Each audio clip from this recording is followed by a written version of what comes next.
For the first 7 years of my career, I was fixated only on local and seasonal. And it wasn't until I did this show called Good Spirit that was on A&E, where I traveled to 10 countries, and I think we shot over 100 days, is I really had my whole kind of palate and eyes open to all kinds of new flavors and things like that. And one of the most incredible things that I found on my journey was in St. Lucia, and it was sea moss. So this is sea moss. Sea moss is a type of algae or seaweed, and it doesn't grow wild anymore. So they specifically cultivate it, meaning they grow it themselves. They have to grow it. And we actually went to see where they grew it and so forth. And there's something about the minerality of the water from the volcanoes that are there that really make this kind of an ideal thing. But they drink on the island this sea moss shake. And it's a virgin cocktail. It doesn't have alcohol in it, but it's basically cream and nutmeg and things like that. And it was this really nice kind of like sweet shake that had this unusual ocean flavor coming through it. So it's an ocean flavor that I've never had anywhere else, and I'm obsessed with the ocean. So what's nice is really trying to find these subtleties of the ocean that I can use to incorporate in my cocktails. So this is a drink called the sea moss SHRUB.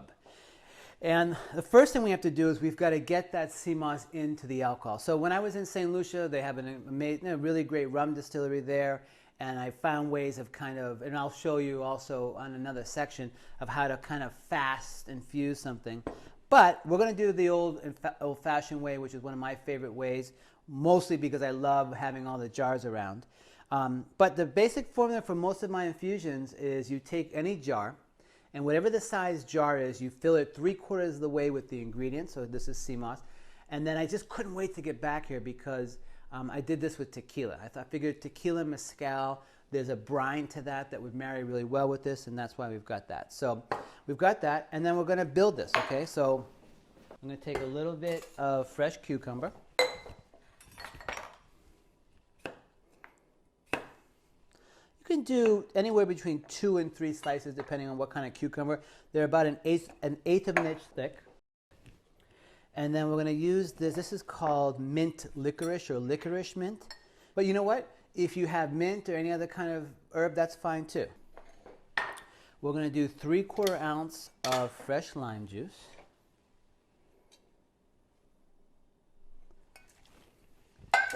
And 3/4 ounce of an agave syrup. And then we're going to muddle that together. Well, yeah, we're going to muddle this together. I love using this OXO muddler. It has the teeth on it, so I can really kind of get everything down into a pesto.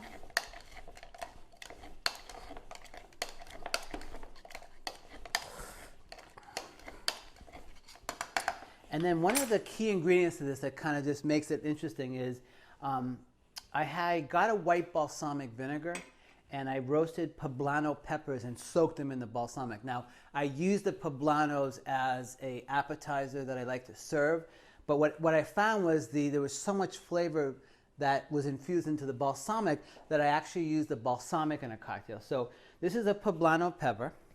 So it's a mild chili pepper. It's not too spicy. So I roasted these on the stove, got them really nice and dark, and then I just threw them in. You could see what one looks like here. See if we can get one that's still on the stem here. Yeah, there you go. So basically, after I roasted, I just put the whole thing whole in there, and I covered it. And white balsamic is on the sweet side.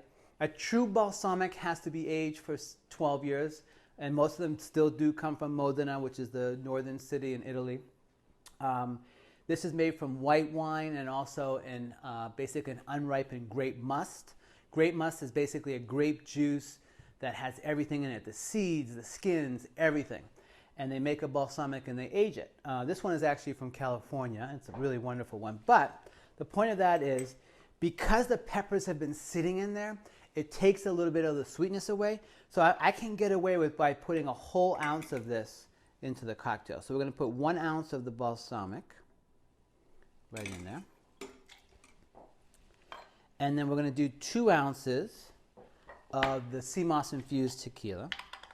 Now, the reason why I call this a shrub is technically a shrub is basically a syrup that you make with sugar and vinegar and some kind of fruit.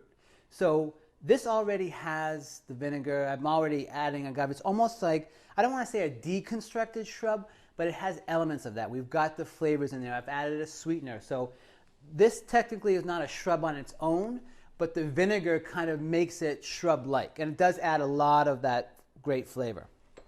Then we're going to put 2 ounces of the sea moss infused tequila. I use 123 tequila. You can use any tequila that you like, a blanco or a reposado. Reposado is the one that is aged for anywhere from 3 years to to a year. Okay, and now let's give this a good shake. But what makes this an interesting cocktail for me, because I love the ocean, is really how I'm going to serve it. So I am going to serve this in a whole nautilus shell. So this is a nautilus shell. Nautilus is a type of mollusk. These are beautiful, beautiful shells. And it's just because I love using shells as vessels. I want you guys to think about different vessels that you can drink out of. That's really important, you know, especially if you have guests coming and you really want that wow factor. But we're going to do this. You can get any kind of bowl. And I'm going to create, you know, moss would be great too, if you had moss. But we're going to use the leftover of the licorice mint. What we're going to do is just going to create a nice little bed here for this to rest on. Okay? So that rests beautifully there. And then I'm going to give this a quick little shake with regular ice.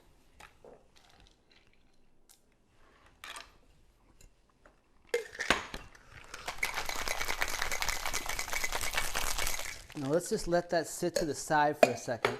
I'm going to use nugget ice because it will fill up kind of equally when I fill this up with. And it's a really nice looking ice as well. But it will really kind of fill evenly, which is what I'm looking for. You can really get in there.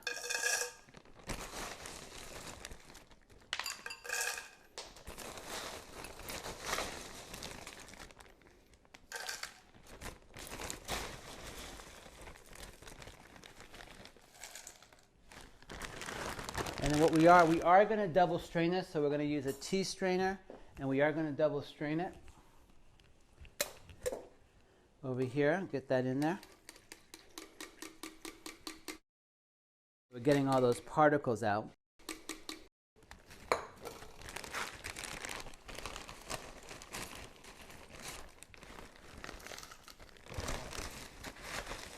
So what I'm trying to do is fill this up, and I don't want anyone to see like the liquid below it, right?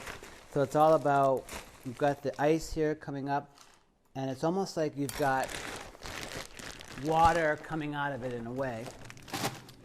And listen, you can get really creative about putting the decor on it. So listen, there's all different kinds of flowers you can use, whatever you have access to. But when I first conceived this drink, it was a small drink. I actually served it in a small kind of container like this. So when I had my tasting menu, this was one of the courses. And I served it with a peacock feather. So I'm going to actually recreate that here. But this is what I would serve if I was going to have a full drink of it. And so we're going to take 2 peacock feathers. These are really easy to get on, inexpensive. There's no peacocks harmed during any of this process at all. And they're really beautiful because the sense is what I'm looking at is, this is almost like, as I look at it, I'm seeing the sky, you know, in the background. Seeing all the tones of the sky. So it reminds me of being on the ocean. So I'm going to get that in there. That looks really great. And then, because this is a little bit of an awkward drink, right, in terms of how you drink it is, you could pick it up and do that. But I think what the real presentation here is, if you could get a straw, especially something that's kind of monochromatic, doesn't really stick out but can blend in, give that a nice little cut and stick that in there. Now you're drinking the drink like that. And you're not really interrupting anything. So right now, there you've got the whole vessel is like this. And the whole idea of that is, now I can take a sip without interrupting the presentation.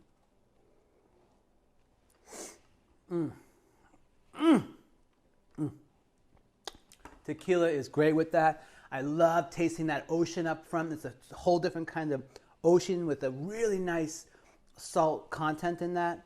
You taste a little bit of that mint coming through, but then what's great is in that back end, that balsamic comes in, that sourness, the balsamic flavors, the wine, and then a little bit of that roasted poblano. So this is the SHRUB. Okay. Now listen, you can put it in a regular glass. You can put it in something else. You can use different edible flowers. These are beautiful carnations. The whole point is that I'm using something from the ocean. I'm using something that nobody's had before, that you do have access to online. So let the presentation kind of, complement that. And that's all I'm trying to say. So again, this is the SHRUB. Enjoy. And most importantly, be creative. What stimulates you? What is it about this that you have your own twist on it? Cheers.